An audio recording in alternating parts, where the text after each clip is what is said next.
കാസർഗോഡ് തളങ്കര സ്വദേശികളായ സാഹിദ് തമീമ ദമ്പതികളുടെ കുഞ്ഞിൻ്റെ ജീവൻ നിലനിർത്താൻ ഈ 2 ദിവസം മാത്രമേ ബാക്കിയുള്ളൂ. 5 ദിവസം മാത്രം പ്രായമുള്ള കുഞ്ഞിനെ ഗുരുതരമായ ഹൃദ്രോഗം ബാധിച്ചിരിക്കുകയാണ്. 10 ലക്ഷം രൂപയാണ് ശസ്ത്രക്രിയയ്ക്ക് വേണ്ടത്. കരുണ പറ്റാത്തവരുടെ സഹായം തേടുന്നു ഈ കുടുംബം. ഗുരുതരമായ ഹൃദ്രോഗത്തോടെയാണ് സാഹിദ് തമീമ ദമ്പതികളുടെ കുഞ്ഞ് പിറന്നു വീണത്.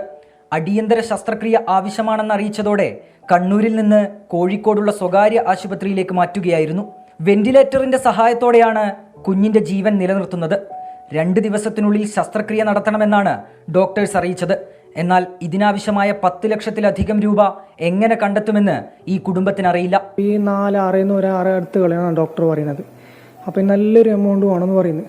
3 സർജറി വേണമെന്ന്. ഫസ്റ്റത്തെ സർജറി എന്ന് വെച്ചാൽ ഏകദേശം 7-8 മണിക്കൂർ ദൈർഘ്യമുള്ള സർജറി.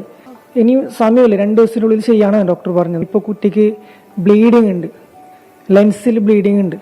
അപ്പോൾ അതും ഡോക്ടർ പറയുന്നുണ്ട്. അപ്പോൾ എത്രയും പെട്ടെന്ന് ചെയ്യണോ. അപ്പോൾ ഞങ്ങൾ വേറെ വഴിയും നോക്കി, പക്ഷെ അതിലൊന്നും ഗവൺമെൻറ്റിൻ്റെ വഴിയിലായെങ്കിൽ അത് പാസ്സാകുന്നില്ല. 3 ശസ്ത്രക്രിയകൾ വേണമെന്നാണ് ഡോക്ടേഴ്സ് അറിയിച്ചത്. നിലവിൽ കടം വാങ്ങിയും മറ്റുമാണ് മുന്നോട്ടു പോകുന്നത്. സൈക്കിൾ ഷോപ്പ് നടത്തിപ്പുകാരനായ സാഹിദ് പണം കണ്ടെത്താനുള്ള നെട്ടോട്ടത്തിലാണ്. സുമനസുകളിലാണ് ഇനി ഇവരുടെ പ്രതീക്ഷ. 24 കോഴിക്കോട്.